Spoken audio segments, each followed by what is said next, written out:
Bonsoir à toutes, bonsoir à tous. Ravi de vous retrouver ce mercredi soir pour une nouvelle édition de Bonsoir Paris. Une soirée particulière puisque nous vous faisons vivre le match, le choc Paris Saint-Germain-Manchester United. Ça se passe dans l'ouest de Paris, au Parc des Princes, dans le 16e. Et on y retrouve Fanny. Bonsoir Fanny. Bonsoir Tanguy, bonsoir à tous, bienvenue dans Bonsoir Paris sur BFM Paris où nous sommes devant le Parc des Princes. Le match se joue dans 1h30 maintenant, ça y est, ça approche, ce 8e de finale aller de Ligue des Champions. Vous le savez, le PSG qui reçoit Manchester United après les avoir vaincus sur leur terre à Old Trafford. Et ici avec nous, on a nos reporters et nos journalistes RMC Sport, Loïc Tandy qui nous accompagne toute la soirée. Il y a aussi beaucoup de supporters dont vous, bonsoir monsieur, bonsoir madame, qui nous avez reçus. Comment vous appelez? Chancel. Chancel, supporter du PSG, on Exactement. le remarque avec le beau sweat qui va bien. Alors qu'est-ce qu'on attend ce soir? La victoire, comme d'habitude. Là, on est venu pour la victoire. Un petit 3-0, ça nous fera du bien. Décidément. Oui, c'est le tarif aujourd'hui. On a mis 2 là-bas et puis on va acheter un aujourd'hui pour faire 3-0. Et qui est-ce qui va briller sur la pelouse ce soir selon vous? Alors, on a le prodige qui est là et qui va encore récidiver ce qu'il a fait. Mbappé, je vois bien un petit doublé et un but de Di Maria. Ok, écoutez, on va suivre ça. Tu valides, Loïc? Oui, je valide. Vous n'avez pas peur un peu de possible remontée de Manchester United? Bon, je pense que le coach, il est bien placé pour leur dire ce qu'il faut. Et je pense pas que les joueurs ils vont se laisser faire par rapport à ce qui s'est passé avant.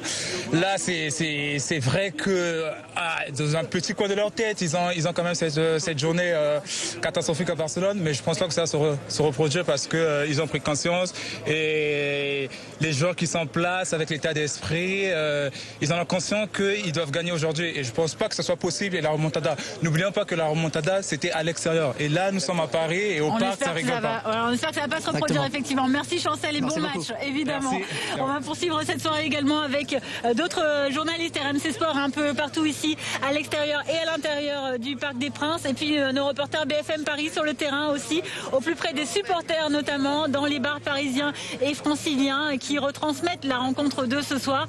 Justement, on va rejoindre l'un de nos collègues ici à l'intérieur. Il est en loge, en tribune commentateur, c'est comme ça qu'on dit? Au chaud. Il est au chaud. Faut juste dire il est au chaud, c'est bon. Jean Rességuier, tu vois, Loïc qui dit que c'est bien au chaud, on l'espère en tout cas. Comment est-ce que tu abordes cette soirée, ce match un petit peu exceptionnel, enfin pas exceptionnel pour toi je suppose, mais nous on a vraiment hâte de passer et de prendre ce ticket pour le quart de finale. Est-ce qu'on se prépare un peu là en ce moment, ça y est, ça approche? On prend toutes les dernières notes, effectivement. On est attentif aux dernières infos avec la compo d'équipe que l'on attend impatiemment, mais qui va très certainement ressembler à celle du match aller avec Buffon dans les buts et Cavani qui sera certainement sur le banc des remplaçants. On discute avec certains collègues, les collègues anglais également, qui attendent avec impatience la confirmation de la composition de Manchester United. Alors oui, on est à l'intérieur du stade, dans cette tribune de presse, ne pas confondre avec une loge. Les loges, c'est beaucoup plus clinquant, il y a du champagne. Nous, tout va très bien. La petite bouteille d'eau pour ne pas perdre la voix pendant la rencontre tout à l'heure en direct sur RMC et RMC Sport News. Mais voilà, ça veut dire aussi que c'est une grande soirée pour nous tous, pour vous également, parce que c'est un 8e de finale retour de Ligue des Champions, que le Paris Saint-Germain n'a pas franchi le cap des 8e de finale les 2 dernières saisons avec Unai Emery et qu'on a très envie, en tout cas nous les journalistes français, les suiveurs et les observateurs et les supporters du Paris Saint-Germain, les joueurs également et Thomas Tuchel aussi, l'entraîneur parisien, de voir cette équipe confirmer le résultat du match aller, la victoire 2-0, confirmer ce succès pour retrouver les quarts de finale de la Ligue des Champions. Donc on est assez impatient que le coup d'envoi arrive. On l'imaginait. Jean, est-ce que entre commentateurs vous échangez quelques pronostics? On a parlé de résultats effectivement avec les Anglais qui eux privilégient le fait que même s'il manque du monde, même si Pogba est suspendu, même s'il manque des cadres au milieu de terrain, ils ont le sentiment que si Manchester arrive à marquer d'entrée rapidement avant le Paris Saint-Germain, il pourrait éventuellement les faire douter. Alors nous on rigole un petit peu là-dessus parce que on se dit quand même que le Paris Saint-Germain on est loin de ce 8 mars 2017 et cette fameuse remontada du côté de Barcelone, même si ce sont plus les journalistes et les supporters qui en parlent que les joueurs eux-mêmes, puisque Thilo Kehrer, le défenseur allemand, en a parlé en conférence de presse. Il a dit non, on n'a pas évoqué le sujet, on n'a pas du tout parlé de cela entre nous joueurs. Donc dans les pronostics, nous sommes un petit peu confiant, on va dire, en n'ayant pas peur des mots, comme le supporter tout à l'heure, comme ce score-là, qui revient assez souvent ce soir dans la bouche des uns et des autres, et de voir le PSG s'imposer. Alors on n'ira peut-être pas jusqu'au 3-0, mais un score similaire à celui du match aller serait parfait. On espère en tout cas. Merci Jean depuis donc cette tribune des commentateurs. Évidemment, alors Jean l'a évoqué un petit peu. Loïc, peut-être que tu vas pouvoir nous aiguiller là-dessus. Les deux coachs, aussi bien à Paris Saint-Germain qu'à Manchester United, ont parlé de cette nécessité de marquer le premier. Qu'est-ce que ça apporte? En quoi c'est important? C'est surtout psychologique parce que Manchester a 2 buts à rattraper. Si Manchester marque assez vite, l'ambition de Manchester c'est d'arriver à la mi-temps avec au moins un 0. Si Manchester marque assez vite, on peut se dire peut-être que Manchester prendra un petit peu l'ascendant psychologique, que Paris va commencer à s'inquiéter un petit peu parce qu'ils vont se dire ils n'ont plus qu'un but, un but d'avance. Mais de l'autre côté, si Paris marque très vite le premier but, Manchester devra en mettre 3 pour se qualifier. Et là, ce sera quasiment terminé. Et là, c'est leur mettre un coup de bâton sur la tête, terrible pour Manchester United. Mais il a dit aussi Thomas Tuchel hier en conférence de presse que même si Manchester marquait les premiers, il fallait pas s'inquiéter, il fallait pas être tranquille. Il a dit, il faut pas jouer avec trop de confiance, mais il faut surtout pas jouer avec la peur. Les joueurs le disent souvent, le staff le dit souvent quand ils parlent entre eux. Ils estiment qu'en France, on a trop peur, on n'est jamais trop confiant. On n'a pas envie de dire qu'on est favori, on n'a pas envie de dire qu'on est meilleur que les autres. Donc souvent on se dénigre un petit peu. Et on arrive sur le terrain avec la peur, en disant en fait peut-être que les gens ont raison, peut-être qu'on est moins bon qu'eux. Thomas Tuchel il dit non, il faut qu'on sache ce qu'on vaut, il faut qu'on montre qu'on est les meilleurs. Et même si on perd 1-0, c'est pas grave. Derrière on peut en marquer un autre, on peut en marquer un deuxième, on peut gagner le match même en perdant 1-0. On verra donc ce qui se passera évidemment dans les premières minutes de ce match qui, on vous le rappelle, commencera à 21h ici dans l'enceinte du Parc des Princes.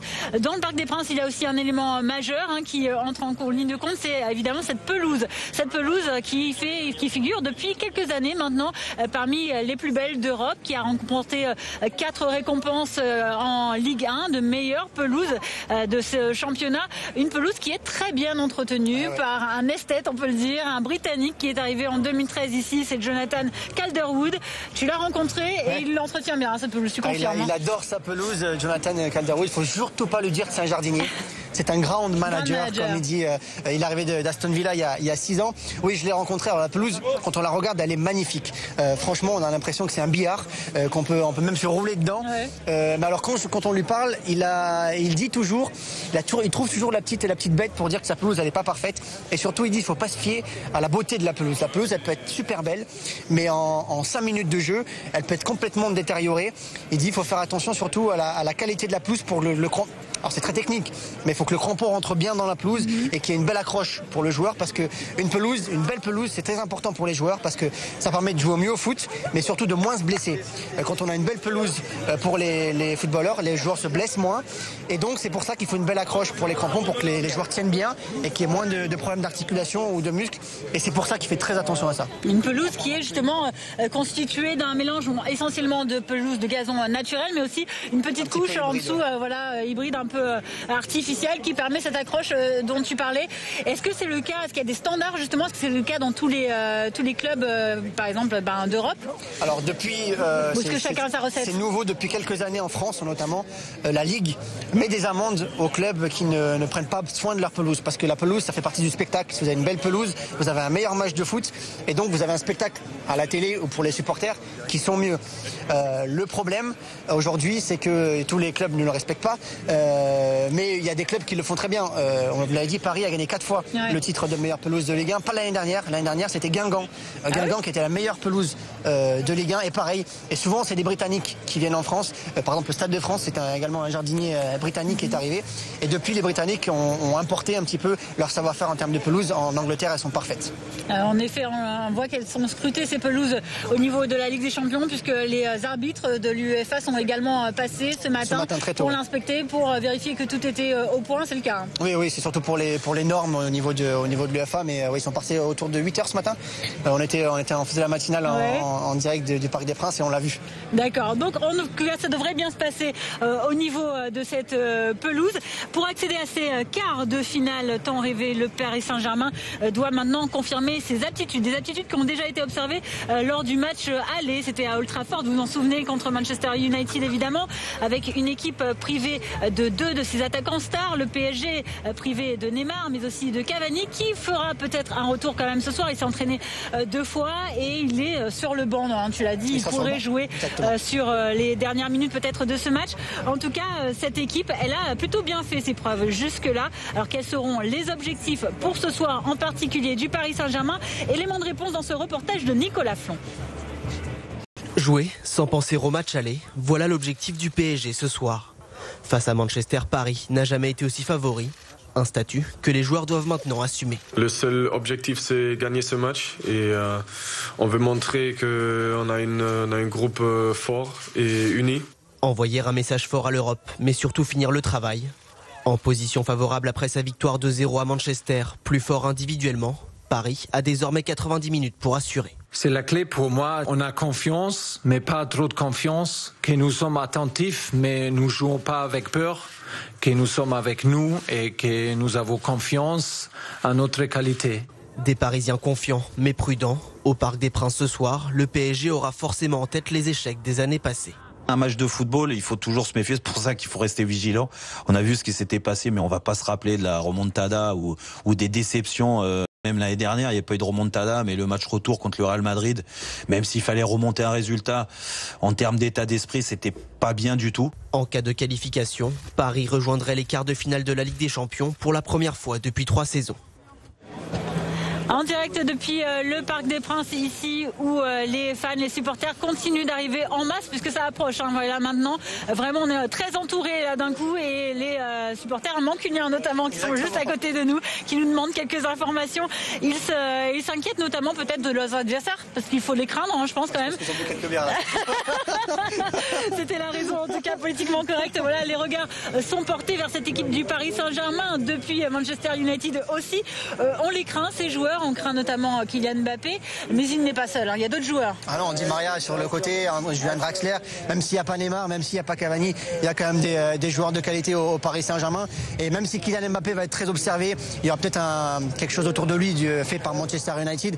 Du côté du Paris Saint-Germain, les autres joueurs vont en profiter, ils auront un peu plus d'espace et ce sera plus facile pour eux. Mais en tout cas, en attaquant de pointe, il y aura ce soir encore Kylian Mbappé comme au match aller, comme ces derniers matchs dans les autres championnats également. Kylian Mbappé qui a fait ses preuves, qui continue évidemment de performer, de montrer qu'il est vraiment l'un des meilleurs buteurs au monde. Il est notamment champion du monde, mais il joue ici au Paris Saint-Germain.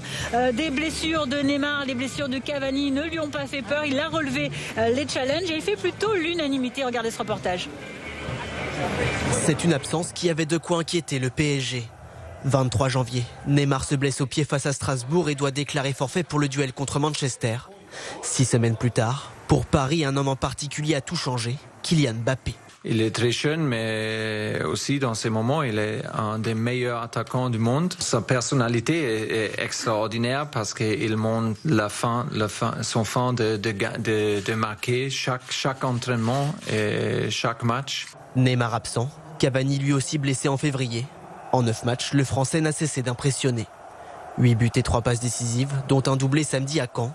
Avec le champion du monde à la pointe de l'attaque, le PSG s'est rassuré. Il a fait son job. Je pense que à travers le nombre de buts qu'il marque, c'est aussi parce que collectivement et les joueurs qui sont censés lui donner des ballons sont bien meilleurs et il l'utilise très bien. Moi, j'aime bien la relation Di Maria-Mbappé. On l'a vu sur le match aller à Old Trafford.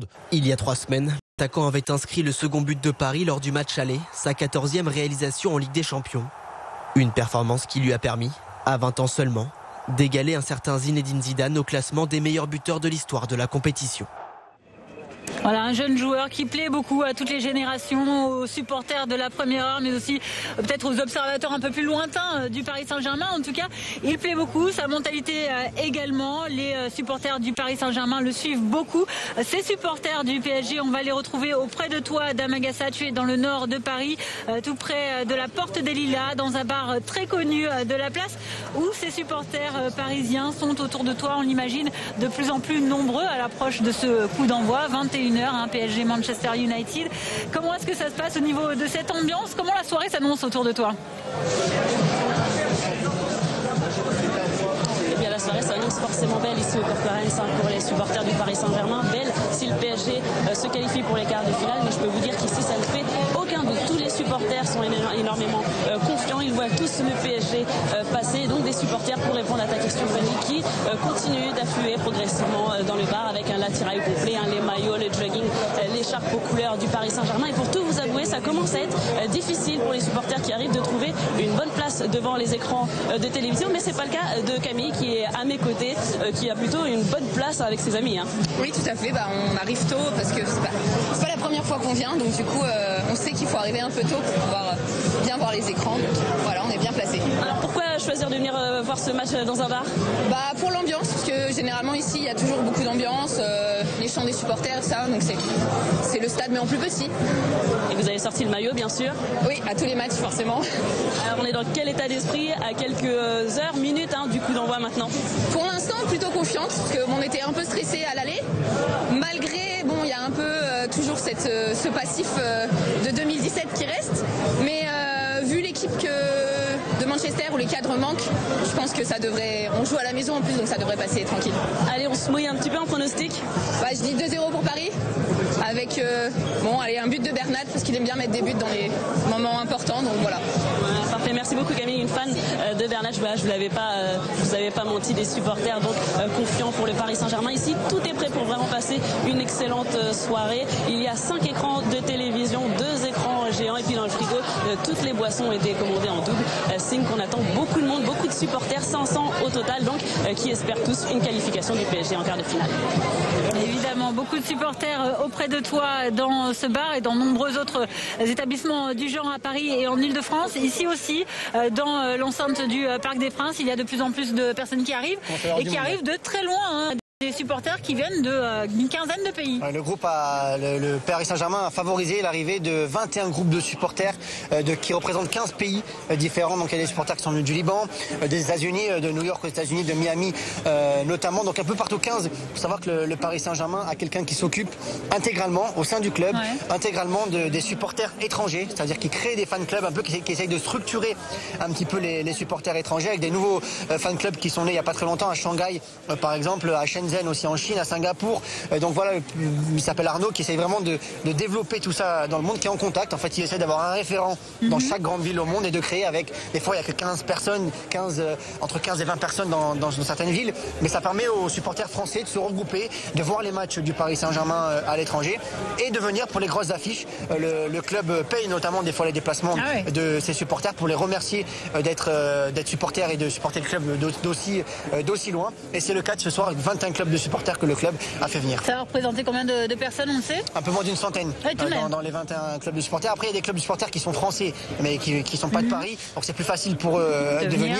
Mais par exemple, du Liban, ils sont venus à 4, donc c'est pas énorme, mais ça permet quand même, c'est bien que le club pense à ce genre de supporters et surtout structure. Et ça permet vraiment aux gens d'être ensemble et au club de savoir, par exemple, quand le club va faire une tournée à Singapour, ça va être le cas l'été prochain, ils prennent rendez-vous avec le club de supporters et ils organisent des petits événements, rencontres avec les joueurs, séances de dédicaces, ils leur offrent des places pour un match, le match que le Paris Saint-Germain va jouer à Singapour.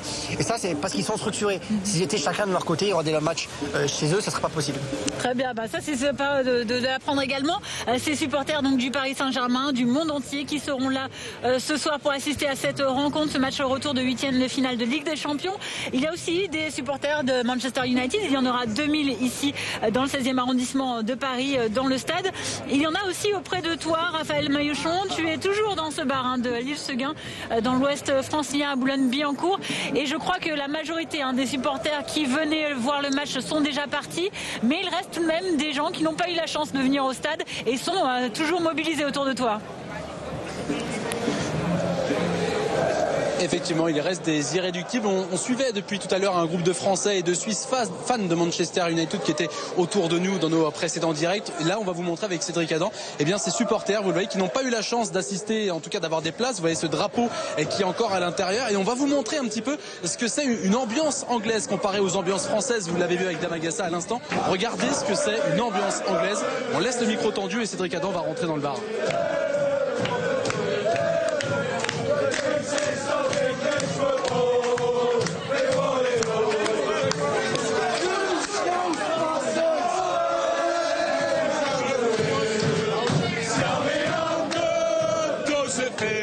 De personnes ici ils étaient entre guillemets 3 à 400 ici dans le bar, alors que j'arrête pas de me faire des amis ici toute la soirée. Bien sûr, l'alcool a consommé mais énormément de supporters de Manchester. Là, ce sont des Anglais purs et durs. Regardez, ils ont tous le maillot de Manchester United ici. Eux vont rester ici, mais la plupart en tout cas des supporters de Manchester, qu'ils soient anglais ou français, sont déjà en route. Beaucoup ont pris le métro, donc attention, Tony et Loïc, ils vont arriver dans les prochaines minutes au Parc des Princes. Et je peux vous dire que ceux qui restent ici sont motivés, ils donnent de la voix, ils sont derrière leur équipe de Manchester United. Et ils y croient, la plupart avec qui j'ai discuté, croient au résultat, croient à la qualification de Manchester United. Ils arrivent, eux restent ici, mais la plupart arrivent vers vous. Vous allez le voir tout de suite du côté du Parc des Princes. On entend cette ambiance en tout cas autour de toi, Raphaël. On a un peu plus de mal à t'entendre toi, mais évidemment on le comprend, ces supporters mancuniens ont eux aussi envie d'être à la fête ce soir. Les compositions, ça y commence à arriver, Loïc. On a déjà en tout cas un peu quelques pistes pour Manchester United qui est tombé avec De Gea dans les buts, Young, Bailey, Smalling, Lindelof et Shaw en défense. McTominay, j'en parlais tout à l'heure, qui n'a pas joué une seule minute, qui va découvrir la Ligue des Champions ce soir avec Manchester United. Fred, Pereira, Rashford et Lukaku, probablement 3-5-2 pour Manchester United. Alors c'est pas vraiment un coup tactique tenté par Ole Gunnar Solskjaer, c'est surtout qu'il fait avec les joueurs qu'il a ce soir, 10 absents, on le rappelle, du côté de Manchester. Donc il va jouer avec 3 joueurs en défense centrale, pas comme Thomas Tuchel qui devrait jouer à 4 ce soir, mais c'est pour ça que Thomas Tuchel a hésité à peut-être changer son schéma tactique, parce qu'il y a 2 ailiers qui vont, et notamment Ashley Young sur le côté. Ça va être peut-être la clé de ce match, les joueurs sur les côtés. Est-ce que maintenant que cette composition mancunienne est annoncée, Thomas Tuchel peut encore s'ajuster, ou est-ce que c'est déjà non, ça, il a à 1h10 du coup d'envoi, il a donné sa composition de l'équipe à l'UEFA. L'UEFA est en train d'imprimer les feuilles de match. Il peut le faire jusqu'à 2 heures avant le coup d'envoi, changer encore s'il a un blessé. Après, ils vont s'échauffer là, donc à partir de 20h, s'il y a une blessure à l'échauffement, il n'y aura pas de problème, il pourra changer sa composition d'équipe. Mais là, il faut envoyer une première composition d'équipe, parce qu'après c'est très technique, mais il faut signer les licences. Chaque joueur a une licence, il faut que le capitaine vienne signer la feuille de match, donc il faut envoyer les compositions d'équipe assez tôt. D'accord, bon, on suivra évidemment avec vous ce soir ce match, on le rappelle, à 21h, coup d'envoi à suivre sur RMC Sport. Mais avant cela, nous sommes toujours ici sur l'antenne de BFM Paris. Vous pouvez continuer à vivre avec nous ces analyses d'avant-match, et après le coup de sifflet final à 23h environ, à partir de 22h en tout cas sur l'antenne de BFM Paris, nous vous parlerons de ce match en cours et de l'après-match. Ce soir, évidemment, vous l'avez vu avec Damagasa, vous l'avez vu avec Raphaël Maillochon, l'ambiance ne se passe pas uniquement ici dans le 16e arrondissement au Parc des Princes, ça se passe aussi beaucoup dans les bars, dans les restaurants de la capitale et de la région, qui font le plein, notamment ces soirées spéciales foot, et surtout quand il s'agit d'un match qui se joue en présence du Paris Saint-Germain. C'est le cas ce soir encore, et vous allez voir beaucoup de ces établissements ont prévu le coup et comptent sur ces soirées pour mettre l'ambiance, certes, mais aussi pour faire recette. C'est le reportage de Damagasa avec Jules Capello. C'est à chaque fois le même constat les soirs de match du PSG en Ligue des Champions. Plus une place de libre dans les bars et les brasseries de la capitale. Des soirées foot incontournables pour ce nouveau gérant d'un restaurant. C'est assez important, on remplit pas mal la salle, notamment la terrasse. On regarde quand est-ce qu'il y a des matchs, quand est-ce qu'il y a des belles rencontres sportives. PSG, évidemment, c'est un immanquable. Et preuve que c'est une soirée à ne pas manquer. L'établissement est inscrit sur une application répertoriant les lieux diffusant la rencontre. Car qui dit match, dit chiffre d'affaires plus élevé mais aussi soirée très animée. Un soir de match ici, c'est particulier. On a 3 télés, c'est du non-stop. On commence à avoir les premières réservations 2 à 3 jours avant. On se dit c'est calme, personne va venir. Et 2-3 jours avant, on commence à avoir les premiers appels, etc. Et puis le soir même, il y a toujours des gens qui se rajoutent, des tables qui étaient prévues pour 3 qui passent à 10. Donc c'est assez folklorique au niveau du service. Pas de match pourtant dans cet établissement proche de la tour Montparnasse. Ici, le gérant n'a pas souhaité multiplier les abonnements.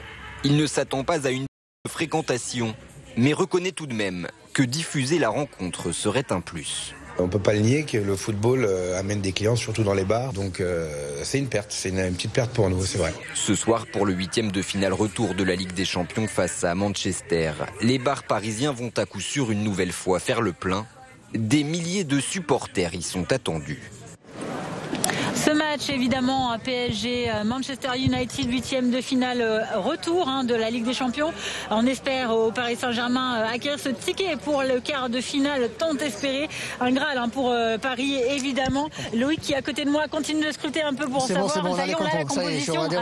On a les compositions d'équipe avec Buffon dans les buts, Thiago Silva, Kimpembe en défense centrale, Kerrer, Marquinhos, Verratti, Mbappé, Di Maria, Dani Alves, Bernard et Draxler. C'est exactement la même composition d'équipe qui a joué face à Manchester United. Il faudra voir si l'animation est la même. Normalement, ce sera la même avec un 4-4-2. Draxler juste un peu en dessous, Kylian Mbappé. Donc c'est exactement la même équipe qui a débuté face à Manchester il y a 3 semaines. Et pour assister à ce match et avec cette composition donc similaire à celle d'il y a quelques semaines, beaucoup de supporters dans les gradins, 45 000. Le stade est plein craqué, dont 2000 supporters de Manchester United. Il y a parmi ces spectateurs également du très beau monde, des personnalités politiques, des personnalités du monde sportif, mais aussi des people. Tour d'horizon de tous ces VIP qui sont venus pour assister à ce match ce soir dans ce reportage de Saber Desfarges. Fait assez rare, signe de l'importance de ce match, Tamim Al Thani, l'émir du Qatar, assistera à la rencontre. Assurément, la personnalité la plus importante du parc ce soir qui ne sera pas la seule. Humoriste, comédien, chanteur, les habitués du carré VIP seront présents. Patrick Bruel, Jamel Debbouze, DJ Snake ou encore Raymond Domenech. La classe politique est aussi attendue. L'ancien président de la République, Nicolas Sarkozy, fan inconditionnel du PSG, la maire de Paris, Anne Hidalgo ou encore Roxana Maracineanu pour sa toute première au Parc des Princes en qualité de ministre des Sports. Le sélectionneur des Bleus, champion du monde, Didier Deschamps ne manquera pas de superviser la rencontre, tout comme les anciennes gloires du club, Carlos Bianchi ou Bernard Lama, invité par le président parisien Nasser El Khelaifi. Voilà, il est 19h55. Dans 1h05 maintenant, le match commencera. Évidemment, on vous invite à rester sur l'antenne de BFM Paris en attendant ce début de match. Pour l'instant, si vous voulez retrouver nos analyses d'avant-match avec nos experts RMC Sport, tous les détails également de nos reporters BFM Paris sur le terrain auprès des supporters, n'hésitez pas, rendez-vous sur notre site internet bfmparis.com. Des actualités à retrouver également en temps réel sur notre application mobile BFM Paris. Elle est disponible gratuitement sur tous les stores. À bientôt.